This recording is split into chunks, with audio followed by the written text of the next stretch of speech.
Krščansko upanje je ponižna in močna krepost, podpira nas in nam pomaga, da se ne pogreznemo v mnoge težave življenja. Upanje v Gospoda nikoli ne razočara, je izvir radosti in srcu daje mir. V življenju kristjana je nekaj temeljnega.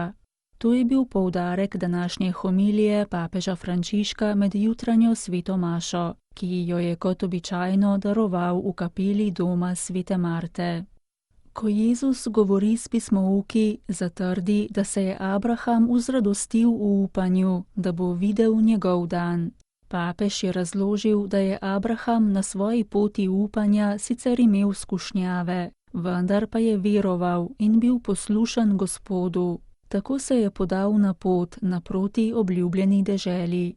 Obstaja nekakšna nit upanja, ki povezuje celotno zgodovino zveličanja in je obenem izvir radosti. O tem nam danes govori Cerkev. Med sveto mašo smo Boga prosili za milost, da bi varoval to upanje Cerkve, da ne bi bilo izneverjeno.